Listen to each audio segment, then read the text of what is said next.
नमस्कार साथियों, जय श्री राधे, जय श्री कृष्णा। साथियों, आज हम लोग जो है यूनिट 1 रेट में जो यूनिट 1 है उसको हम लोग शुरू कर रहे हैं। और पहले मैंने थोड़ी बहुत भूमिका आप लोगों को जो है साइकोलॉजी की पढ़ा दी थी, और अब जो है साइकोलॉजी में यूनिट 1 है बाल विकास। उस यूनिट को आज हम लोग शुरू करते हैं। 1-2 दिन में ये ख़त्म हो जाएगी मित्रों, ठीक है। तो राधे राधे ज़रूर सभी एक बार कमेंट करें राधे राधे। और मित्रों लगातार पढ़ते रहिए। मैं आप लोगों को यहाँ पर मेरे नोट्स जो हैं, जिनसे बहुत सारे लोगों को मैंने भेजे हैं, आप नोट्स भी मंगवा सकते हैं, ठीक है। तो चलिए शुरू करते हैं, शुरुआत करते हैं इसी यूनिट के साथ। और ये यूनिट है बाल विकास। पहले यूनिट है आपके बाल विकास। और इस यूनिट में क्या क्या हमें पढ़ना है वो बहुत बढ़िया तरीके से नोट्स बने हुए हैं। आप निश्चित रूप से चैनल से पढ़िए और लिखिए, नोट्स बनाइए। थोड़ा सा विश्वास ज़रूर रखिए साथियों। हो सकता है कि एक दिन छोड़ के एक दिन वीडियो आए, मतलब थोड़ा विश्वास बनाए रखें पर, ठीक है। चलिए देखते हैं। सबसे पहले बाल विकास मनोविज्ञान की वह शाखा है जिसमें गर्भाधान से लेकर के परिपक्व यानी कि 18 वर्ष की अवस्था तक बालक में होने वाले सभी परिवर्तनों का अध्ययन किया जाता है। ये सबसे इम्पोर्टेंट बात है कि बाल विकास एक ऐसी शाखा है जिसमें गर्भाधान से लेकर के परिपक्व अवस्था तक, कहने का मतलब 18 वर्ष तक इसमें अध्ययन किया जाता है। पहली बात तो आपको ये ध्यान रखनी है। दूसरी बात क्या ध्यान रखनी है साथियों, जो बाल विकास के बारे में जो भी जिस राइटर रहे हैं, जो भी मनोवैज्ञानिक रहे हैं, उन्होंने क्या क्या परिभाषाएं इनके बारे में दी है वो भी आपको ध्यान होनी चाहिए। बर्क के अनुसार क्या कहा गया है कि बाल विकास मनोविज्ञान की वह शाखा है जिसमें व्यक्ति की जन्म पूर्व अवस्था, जन्म से पहले की अवस्था यानी कि गर्भाधान से ही शुरू हो जाता है, अवस्था से परिपक्व अवस्था तक होने वाले सभी परिवर्तनों को स्पष्ट किया जाता है। बर्क कहते हैं कि जन्म से पूर्व यानी कि गर्भाधान से लेकर के परिपक्व अवस्था तक जो भी इसमें अध्ययन किया जाता है वो बाल विकास के अंतर्गत ही किया जाता है। बाल विज्ञान की वो पहली शाखा मानी जाती है। ऐसा कहने वाले कौन है? बर्क है साथियों, याद हो जाएगा। आगे हैं यहाँ पर क्रो एंड क्रो के बारे में। ये भी बहुत बड़े मनोवैज्ञानिक रहे हैं, इन्होंने भी बहुत अच्छी अच्छी परिभाषाएं दी है जो आप लोगों को ध्यान रखनी है। तो क्रो एंड क्रो जो है क्या कहते हैं ये आप लोग ध्यान दीजिएगा। यहाँ पर क्रो एंड क्रो कहते हैं कि बाल मनोविज्ञान वह वैज्ञानिक अध्ययन है जो व्यक्ति के विकास का अध्ययन गर्भ की प्रारंभिक अवस्था से किशोर अवस्था तक करता है। बात वही है, उन्होंने गर्भाधान से पूर्व से लेकर के वो बात बता दी है, लेकिन उन्होंने भी वही कहा गर्भकाल से लेकर के प्रारंभिक अवस्था, गर्भकाल की प्रारंभिक अवस्था से लेकर के किशोर अवस्था तक अध्ययन करता है, वो ही बाल विकास है, ठीक है। ऐसा कहने वाले कौन है? क्रो एंड क्रो हैं। अब बाल विकास यहाँ पर ये सबसे इंपॉर्टेंट है साथियों। बाल विकास यानी कि किशोर अवस्था के अंत तक होने वाले परिवर्तनों का अध्ययन ही बाल विकास है। किशोर अवस्था के अंत तक होने वाला परिवर्तन ही क्या कहलाता है? बाल विकास कहलाता है। और एक विकासात्मक मनोविज्ञान क्या होती है? डेवलपमेंट साइकोलॉजी क्या होती है? जीवन पर्यंत यानी कि विकासात्मक परिवर्तन, विकासात्मक मनोविज्ञान क्या करता है? वो जीवन पर्यंत अध्ययन कर सकते हो आप उसमें। लेकिन जो बाल विकास वाली बात की जाती है उसमें केवल आप जो है किशोर अवस्था के अंत तक अध्ययन किया जाता है। ये चीज ध्यान होनी चाहिए आपको। चलिए आगे बढ़ते हैं इसी क्रम में। साथियों नोट्स जरूर बनाइएगा, अच्छी चीजें हैं।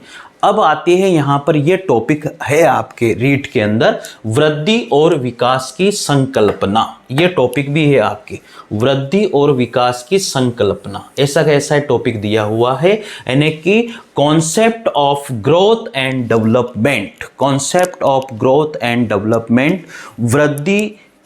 वृद्धि और विकास की संकल्पना, डेवलपमेंट, ठीक है।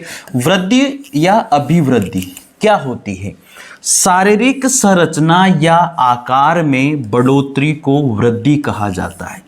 जो शरीर बढ़ता है उसके आकार में जो भी परिवर्तन होता है वो सारा का सारा क्या कहलाता है? वृद्धि कहलाता है। यानी कि शरीर बड़ा हो रहा है, शरीर का आकार बढ़ रहा है, कुछ भी हो रहा है तो ये वृद्धि के अंतर्गत आता है साथियों।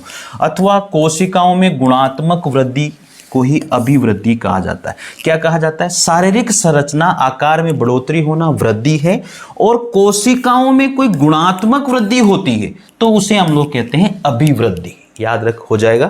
देखिए यहाँ पर जैसे ऊंचाई, वजन, ये सारी चीजें बढ़ती है तो वो वृद्धि और अभिवृद्धि कहलाती है। फ्रैंक यहाँ पर जो मनोवैज्ञानिक है, फ्रैंक क्या कहते हैं? कोशिकीय गुणात्मक वृद्धि ही अभिवृद्धि है। कोशिकाओं में कोई भी गुणात्मक वृद्धि होती है तो उसे ही अभिवृद्धि कहा जाता है। ऐसा कहने वाले कौन है? फ्रैंक है। अब है वृद्धि को देखा जा सकता है, और वृद्धि को देखा जा सकता है साथियों, वृद्धि को आप अपनी आंखों से देख सकते हो, तो ये बात भी आपको पता होनी चाहिए। अब आती है बात विकास की। अभी तक तो हमने पढ़ा वृद्धि के बारे में, अभिवृद्धि के बारे में। अब विकास क्या है ये भी आपको जानना बहुत जरूरी है। यहां से भी क्वेश्चन बनता है, विकास क्या है? विकास एक सार्वभौमिक प्रक्रिया है। ये भी बहुत बार क्वेश्चन पूछा गया है, विकास क्या है? तो वहां पर ऑप्शन में आता है ये सार्वभौमिक प्रक्रिया है। संपूर्ण रूप से शरीर का विकास होना, यानी कि संपूर्ण तरीके से चारों ओर से विकास होना, वो विकास है। यानी कि सार्वभौमिक प्रक्रिया को ही विकास कहा जाता है। आगे है, जन्म पूर्व से जीवन पर्यंत तक लगातार चलती रहती है, अर्थात ये एक व्यापक शब्द है। जन्म पूर्व से, जब से गर्भाधान हुआ है, जब से लेकर के जीवन पर्यंत चलने वाली जो प्रक्रिया है वही विकास कहलाती है साथियों। ठीक है, यहां पर देखें, गर्भाधान से लेकर मृत्यु तक व्यक्ति में केवल शारीरिक रूप से ही परिवर्तन नहीं होता, बल्कि व्यक्ति में सोचने में की क्षमता, सांवेगिक सामाजिक नियमों की समझने की आदि की संबंधित परिवर्तन होते हैं। शारीरिक परिवर्तन ही नहीं होता, उसमें सोचने की क्षमता, उसमें संवेग, तरह तरह के परिवर्तन होते हैं, हार्मोन तरह तरह के बदलते रहते हैं, जैसे जैसे उसकी उम्र बढ़ती है वैसे वैसे। तो ये सारी चीजें किसमें आती है? विकास के अंतर्गत आती है। याद हो जाएगा।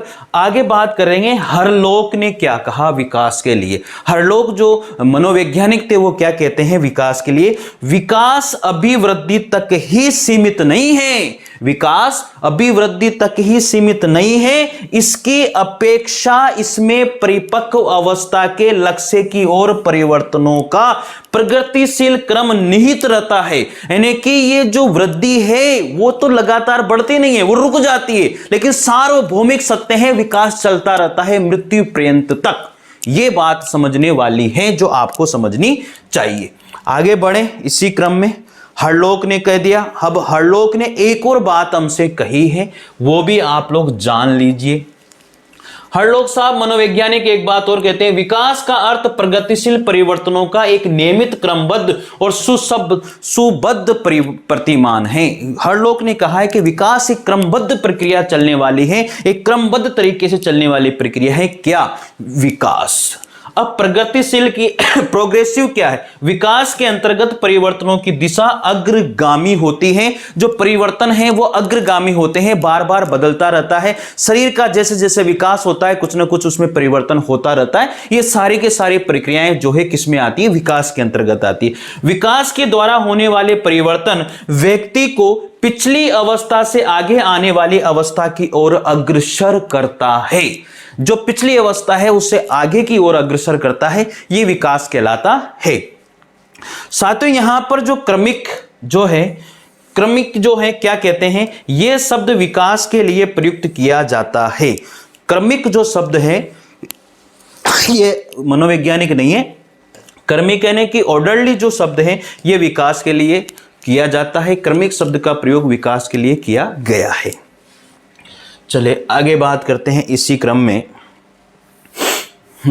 अब यहां पर सोचने वाली बात है, जो समझने वाली बात है वो ये है, इसके अंतर्गत, किसके अंतर्गत? विकास के अंतर्गत आने वाले सभी परिवर्तन क्रमबद्ध होते हैं। पहले जो भी अवस्था होती है पहले ही आती है, फिर बाद में जो अवस्था आती है, क्रमबद्ध क्रमिक ऑर्डरली चलता है सिस्टम यह है। और कोई भी परिवर्तन एक विशेष परिवर्तन के पहले या बाद में घटित होता है। मतलब ऐसा नहीं है कि आप तो अभी तो युवा अवस्था में हो और उसके बाद में फिर पहले बुढ़ापा फिर युवा अवस्था आ जाए, ऐसा हो सकता है कि ऐसा नहीं हो सकता ना। एक क्रमबद्ध चलने वाली प्रक्रिया ही विकास है। ठीक है, यहां तक में आपको कोई भी दिक्कत इसमें नहीं होगी। आगे बढ़ते हैं साथियों इसी क्रम में। अब सुसंबद्धता, ये भी एक बहुत बड़ा शब्द है विकास के लिए। सुसंबद्धता भी होती है। क्या होती है? विकास के होने वाले विभिन्न परिवर्तनों में सुसंगति एवं सुसंबद्धता देखी जाती है। सुसंबद्धता का मतलब यह होता है यहां पर कि पहले आपके जो है बाल्यकाल है, फिर युवा अवस्था है, फिर वहां पर वृद्धावस्था है, फिर प्रौढ़ावस्था है। इस तरह से सारी की सारी अवस्थाएं जो चलती है वो क्रमबद्ध चलने वाली सुसंबद्धता उनमें देखी जाती है। एक क्रमांक उसमें देखा जाता है। पहले जो अवस्था आएगी वही आएगी, ऐसा नहीं है कि उन अवस्थाओं में कोई परिवर्तन हो जाएगा, ऐसा कभी भी नहीं होता। तो यह बात जो है सुसंबद्धता भी हमें क्रमिक और सुसंबद्धता विकास के अंतर्गत देखी जाने वाली बातें हैं। विकास के महत्वपूर्ण पॉइंट है साथियों, यहां से क्वेश्चन बनता है 100%, जो आपको जानना बहुत ही जरूरी है। विकास में वृद्धि समाहित है, वृद्धि में विकास नहीं, विकास में वृद्धि समाहित है। आगे बात करते हैं, विकास में मात्रात्मक गुणात्मक परिवर्तन सम्मिलित हैं। विकास में दोनों ही मात्रात्मक गुणात्मक दोनों परिवर्तन सम्मिलित होते हैं। विकास निरंतर चलने वाली प्रक्रिया है। यह एक आनुवंशिकता और वातावरण का उत्पादक भी है, आनुवंशिकता के अनुसार चलने वाली प्रक्रिया है। तो विकास में मात्रात्मक गुणात्मक प्रक्रिया है, विकास निरंतर चलने वाली प्रक्रिया है, विकास में वृद्धि सम्मिलित है, न कि वृद्धि में विकास। याद कर लेना, बहुत जबरदस्त है। एक मैं गारंटी दे रहा हूं, एक भी क्वेश्चन आपका बाहर चला जाए रीट के अंदर, ठीक है ना। साइकोलॉजी जबरदस्त नोट्स है मित्रों, और पहली बार अगर आए हो तो चैनल को सब्सक्राइब जरूर कर लेना भैया। अब यहां पर बात करेंगे विकास के विभिन्न आयाम कौन कौन से हैं। विकास के विभिन्न आयाम, वेरियस एस्पेक्ट्स ऑफ डेवलपमेंट, पक्ष एस्पेक्ट्स मतलब पक्ष कौन कौन से हैं। तो सबसे पहले बात करते हैं शारीरिक एवं क्रियात्मक विकास। शारीरिक एवं क्रियात्मक विकास क्या होता है? देखो, शारीरिक विकास के अंतर्गत सामान्य शारीरिक संरचना जैसे लंबाई, भार, हड्डियां, तंत्रिका तंत्र, अंतःस्त्रावी ग्रंथियां आदि का विकास होना ही शारीरिक एवं क्रियात्मक विकास के अंतर्गत आता है। विकास के भी अलग अलग पार्ट है। तो शारीरिक और क्रियात्मक विकास में क्या क्या आती है?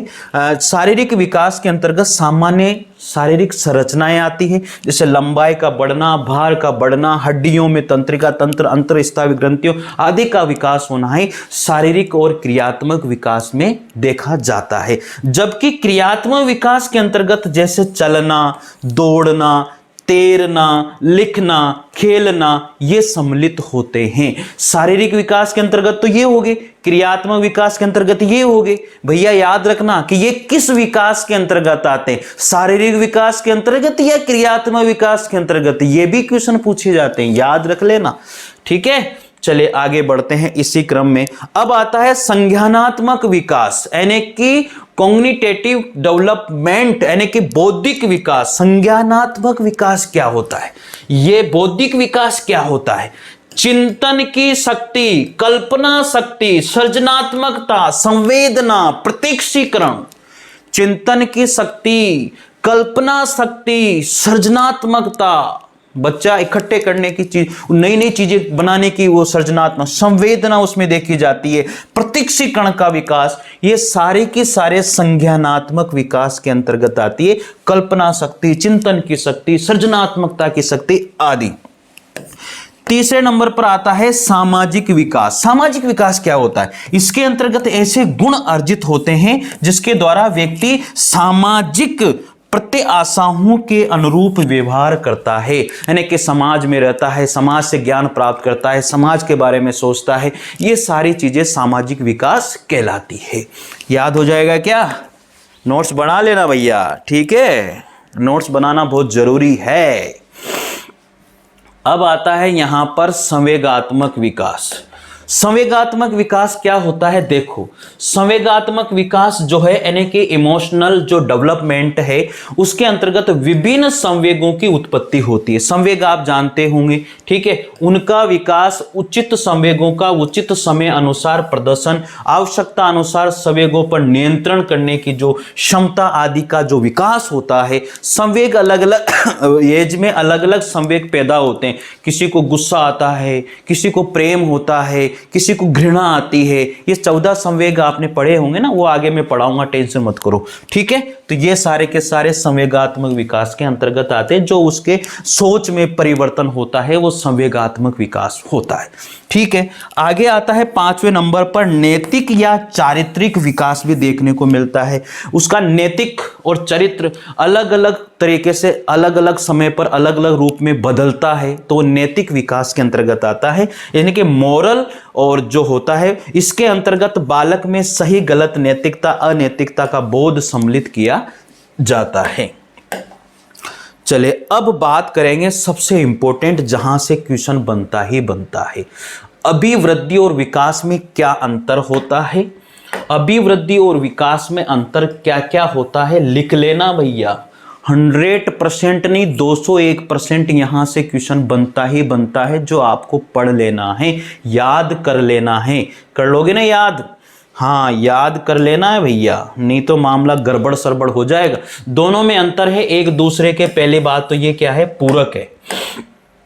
एक दूसरे के क्या है? ये पूरक हैं। पूरक एक दूसरे के साथ पूरकता का काम करते हैं, ठीक है। तो एक दूसरे के पूरक हैं। पहला क्वेश्चन तो ये बनता है, विकास और जो है अभिवृद्धि क्या है? एक दूसरे के पूरक माने जाते हैं।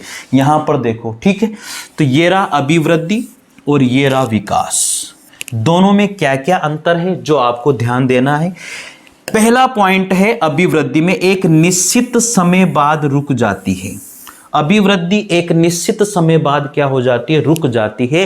लेकिन जो विकास है वो जीवन पर्यंत चलता है। याद हो जाएगा, अभिवृद्धि एक निश्चित समय बाद रुक जाती है, लेकिन विकास जीवन पर्यंत चलता है। याद हो जाना चाहिए। दूसरा पॉइंट आता है, अभिवृद्धि जो है मात्रात्मक परिवर्तन होता है। अभिवृद्धि में केवल मात्रात्मक परिवर्तन होता है, लेकिन विकास में मात्रात्मक और गुणात्मक दोनों रूप से परिवर्तन होता है। आगे है, सभी परिवर्तनों को प्रत्येक रूप से मापा जा सकता है। अभिवृद्धि को मापा जा सकता है, जो भी परिवर्तन होते हैं, लेकिन साथियों सभी परिवर्तनों को प्रत्येक रूप से मापा नहीं जा सकता। किसमें? विकास में।